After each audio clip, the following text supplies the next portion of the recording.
So let's bring it back full circle to Argentina. And they're obviously, they're now as a country are doing the thing that new people do when they get into it. They think Bitcoin and crypto are the same. How can they're obviously make this as a mistake? And like you said, they're tying themselves into a rock.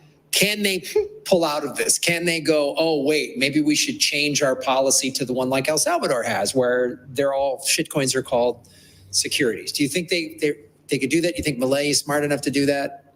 Well, you know, our policy has been, why it has worked is that I think Argentinians are already very smart individually in terms of preserving their purchasing power because they've had so many, you know, currency crises over the past 20 years.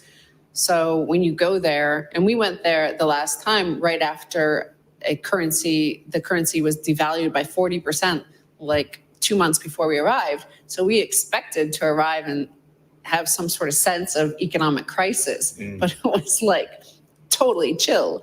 And that's because most people there, well, we were in the, you know, middle class area and staying at the Four Seasons, but, you know, but walking all around, everybody only has dollars or Bitcoin. So they already know how to protect themselves. But the thing is, you know, I know, so obviously Milei is, you know, is an Austrian economist. He calls himself a libertarian. And, you know, there's a free-for-all. He just thinks like everybody can compete for whatever currency you want to use. But at a nation state level, that doesn't work the same as for an individual. And what I'm saying is like the quality of the people that we attract to our country, El Salvador, that come to live here, to build here, to visit here, is just high caliber, high quality people. And, you know, I really believe in, I don't know what it is, like some sort of vibe where when you're surrounding yourself with excellence, you become better and everybody becomes better. Look at the New York Yankees, right? They got Juan Soto. Suddenly the whole team's playing better. I firmly believe that who you surround yourself with is key. From having played sports, using the sports example, I mean, I was at my high school football team. We had all this talent, but everyone was fighting with each other, and guys were selfish and me, and we had a losing season. And then I played lacrosse in the spring, and everyone was like team first, and we were undefeated, and we were unofficial state champs. And I saw it. I saw, you know, what the team work together attitude and the me attitude does. And I don't care if it's high school football or Bitcoin or a country. And that's the thing, like you say, that's who's being attracted here. The people that I come in contact, I mean, having been down here 2 months now, and I'm, you know, getting pretty plugged into the Bitcoin community and going to all these meetups, and people are recognizing me from this show. And everyone down here is like, how do I help? How do I build?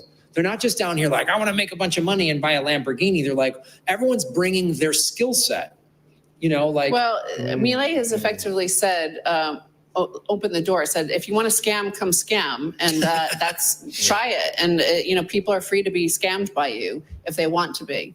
I think it's you know, there has to be some sort of foundational principles and ethics upon which your economy and your community is built.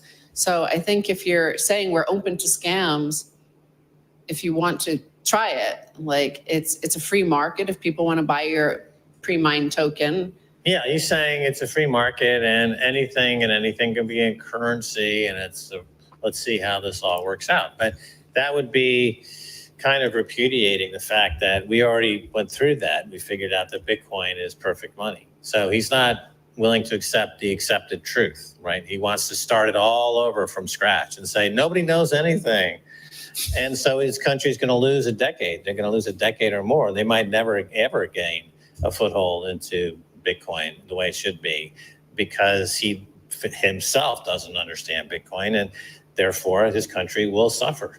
Do you think that he has that big kind of Mac Davis, Benny Hill haircut? Do you think that's part of the reason why he's not that smart either, is that crazy hair? Well, I think it's just there is a school of thought, there are some Bitcoiners who believe this, like that you should be free to scam. And it's up to the individual whether they want to be scammed or not. But I think if you put it at your foundational as a nation state and you're saying we're open to any scam or Bitcoin, it doesn't matter. And you're like, well, that like you can't put or like Bitcoin or any of these 2 million scams. It's like they're two different things and you can't even equate them. You know, it would be like, well, we're open to ethical people moving here or unethical people. Like, it's like, well, do you want, you know, nobody has an immigration policy. Well, except for the US now, I guess, of like, hey, if you're a criminal or a fraudster, like come move to our country. And like, we want you here. Right. Like nobody, like you could see that in policies around the world. Like this is not a desired thing. Nobody wants scammers. Nobody wants to be Australia, right? Australia built a country. Yeah. Yeah, they just having all the criminals show up there. So And look, it took them hundreds of years to overcome the disadvantage of having, like they have Craig Wright, right? Like that guy was the biggest scammer of all in the crypto space. So then Argentina is going to be a shitcoin penal colony like Australia was. That's what's going to happen? Yeah. The Alcatraz of currency. Well, like it's not like you're saying, oh, we're going to open the field to competition for this product and let the best product win. Like, oh, we're going to experiment with different bowling balls and see which bowling ball works best for me. Right. This is money, and so by nature, it's going to hurt a lot of people if they get involved with scams, the money-related scams. It's like a consumer protection. You find that in products, right? You can't sell cyanide as mouthwash, and you shouldn't be able to sell shitcoins as money. The government, or he's an anarcho-capitalist, so he believes in no government, essentially, which I think is a foolish school of thought, really. It's just the way he equates them. So it's just, you know, I think might have been Safe Dean is like, you know, the wheel was invented a couple thousand years ago. Yeah. And like nobody's been trying to innovate in the shape of a wheel. It's just a wheel, right? A wheel is a wheel and it makes perfect sense. The same with perfect money. We've invented perfect money and you can never, ever, ever do that again in the digital realm. You can never create perfect money like that again because it can only be produced once. Right, it's irreproducible. But he fails to recognize that. Yeah. So therefore, he's consigning his country to failure. So you're equating that in the minds of people who don't yet know, like you're equating that as that they're somehow equal, that, you know, Safe Moon, which is the one that Dave Portnoy got wrecked on, is the equivalent of Bitcoin. And you can see that, like when we first arrived here, you know, and we're helping out, it's like you could see just on Twitter, like there was the Safe Moon army was here saying like, oh, El Salvador adopted Bitcoin. Well, we have Safe Moon. Safe Moon is like newer, better technology. Now that obviously the founders were all arrested. They're facing decades in prison as well in the US, the 3 founders who used all the money, scammed everybody, and, you know, including Dave Portnoy. They were here, all those like same sort of Axie Infinity at that time, 2021 was big. It's now, if you look at that chart, it was like soaring and it got a lot of press. It was in the Wall Street Journal. It was in the Financial Times. Like, wow, this new thing that is it going to replace Bitcoin and stuff like that? Because they didn't understand Bitcoin and they didn't understand that it can't be reproduced. And of course, that collapsed to zero too. So anybody who right now is the dangerous time for that, right?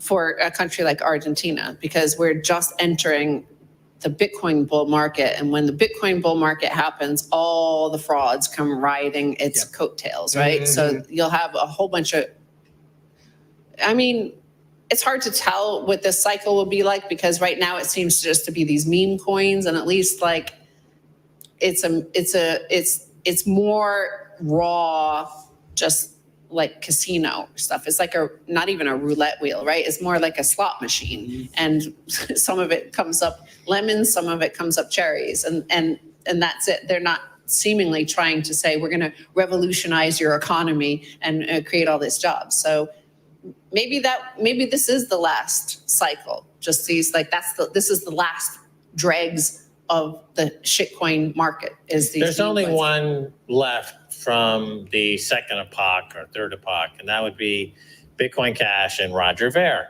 who in this bull market is coming out and saying that Bitcoin Cash is the real Bitcoin, right? It's the same playbook as Craig Wright, who just is now facing jail.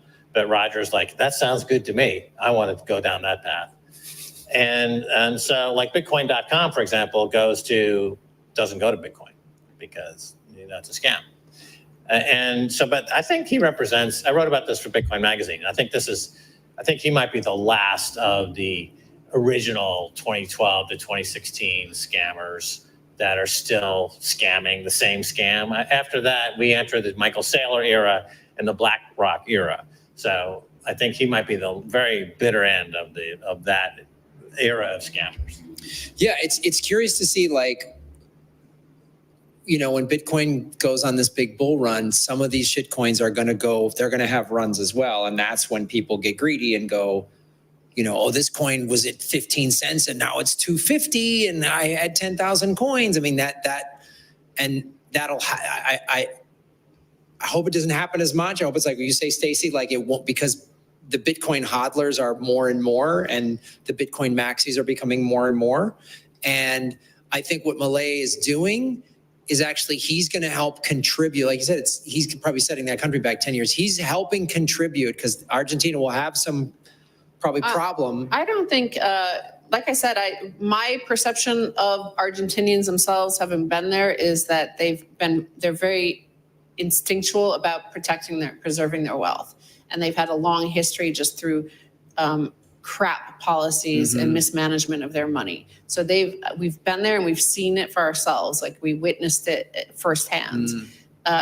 However, when you open the door and you encourage scammers to move there, you're not going to build anything great. And you need to build that economy. It needs to build a solid foundation. El Salvador has a solid foundation because we didn't invite those scammers in. We don't encourage them to come here. Like Milei is unintentionally, I think. I don't think he means to, but I think, in terms of how he views his economic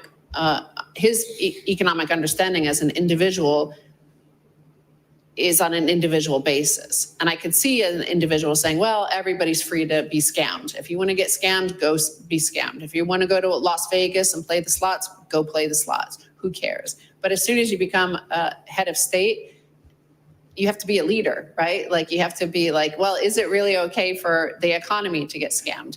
What if your head of like education, your minister of education or your minister of public works gets adopts some blockchain and scams the entire system, and your bridges and ports fall apart, and you can't do trade deals with China now because you have no port because it's collapsed because it's been stolen by some pre-mined shitcoin. So is that really what how you want to run your economy? The map is not the territory. So Milei comes in with a map of his orthodoxy as it relates to anarcho-capitalism or Austrian economics. But the territory doesn't fit the map. The map is out of date. The map doesn't work. You have to be in the territory that you're in and navigate accordingly. So he's a leader now. He's a president. He needs to take on those responsibilities. And if, in fact, Bitcoin challenges his orthodoxy, he needs to bend. You don't change Bitcoin. Bitcoin changes you. That's a very fundamental lesson that almost nobody gets. And Milei hasn't gotten it. He thinks, I know what's best. I heard about Bitcoin. Let me tell you how to fix Bitcoin. He's the classic example of that. And so he's not getting it. And he's going to keep pushing his orthodoxy. I think he's done a good job, though, like getting rid of like 20, 30, 40,000 government employees and just firing them. That's the beginning of something good. But you need to replace what you're like, getting rid of the plunder, getting rid of that plunder mindset.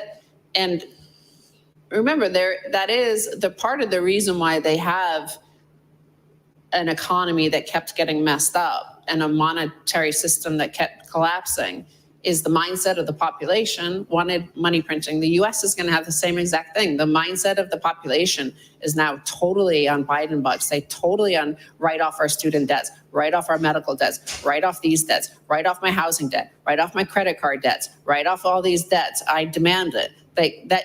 That's the mindset that you're going to have to overcome. So if you, don't have a solid foundation of like a proof of work economy and a proof of work answer, and invite in these proof of stake sort of mindset, that's the same mindset, right? That invites all the money printing. I just think you're doomed to the same cycle. Whatever it looks like, I don't know. I don't know what it's going to end up looking like. He got rid of some of the symptoms of that mindset of proof of stake. And the symptoms were the currency collapses. The symptoms were a huge bloated government with tens of thousands of bureaucrats who were not needed for the function of a genuine state. But you have to also change the mindsets. And that is something that President Bukele is so brilliant at doing. He's mentioned it so many times that the mindset needs to shift. The mindset is the most important thing for the population. And I think that's in terms of the Bitcoin maximalism and the not encouraging a mindset that tolerates plunder, which is proof of stake. Those tokens and pre-mines are a plunder mindset and a scam mindset. It's a bad mindset to encourage. Sure, it's going to exist, and sure, people like getting wrecked, and sure, people like going to some S&M dungeon. That's you're never going to stop that. But you don't need to. Shit coins and meme coins. S&M. Yeah, shit coins and meme. Yeah, S&M dungeon. There you go. But like, if you don't want it to infest all levels of your economy, so if you could set an example at the top of like this is a principle. The irony is that he's against central banking and he's against fiat money, but he doesn't mind shitcoins, which are central banking and printing money, right? So that right there is a contradiction. He's a man with two minds. They're in conflict. He says he's against central banking, but he's not against shitcoins that are centralized that print the equivalent of digital fiat money. So he's not with his own mind. He's a man of two minds. Right. He's also pro-Israel, so he's in favor of the military-industrial complex, which if you're against the central banks, the central banks fund the military-industrial complex. So he contradicts himself at every turn. Don't you want to talk about these red lights and the going down, getting rid of blue lights? Because that's a shifting of mindset, right? Yes. This is a shifting of mindset because we're in an age of light now in El Salvador, and we have decentralized money, and now we're having decentralized health. And, we can sit here and point fingers at how other people in the rest of the world choose to live their lives or run their governments and blah, blah, blah, US, blah, blah, blah, Argentina. But what are we doing here? And that's, I think, the most important thing, because we're setting an example for the world. We're the new shining city on a hill. We're the new shining country on a hill. Like, this is all I know, and this is all I can control. So I don't really want to spend too much more time on talking about Argentina and what their decisions are. I could just say I could just say what we've done on a positive, like we've operated on a different method. We'll see who wins. Good luck to him, right? I really hope it works out. I love Argentina. They have amazing food. They have amazing wine. They have amazing country and amazing people. So I hope it works out. But I think we've done a better job, and I think the results are there. And I think the tourism numbers are in, and the Semana Santa was up 30% in terms of tourism into the country over last year, and last year was a record number. The important thing on those tourism numbers that have come out is that since 2019, in the year 2019, so the year before the pandemic, there was 1.7 billion brought in by tourists, and now there's 3.4 billion, over 3.4 billion. So it's doubled in that time, and that's part of the reason. So the security that has been provided because of the gang war and the exception regime has brought in the higher spending tourists. So they always had tourism from, some Salvadorans coming back, but a lot of them didn't. Like, a lot of the diaspora didn't want to come back because they fled the country, and they were afraid to come back because of the danger. But they would have Central American tourism, but now they have Europeans coming in, they have gringo Americans coming in. So they have like higher spending tourists. And you can see that in the data that, there's the actual number of tourists hasn't doubled. It's up like 60, 70%. But the amount of spend has doubled. So you're seeing like people are coming, and a lot of the Bitcoin tourists, by the way, are coming for a longer time as well. They're coming for 2 weeks, a month. What's the next country? And then they come back. This country's achieved a plateau. What's next? Like I'm looking for the next country now.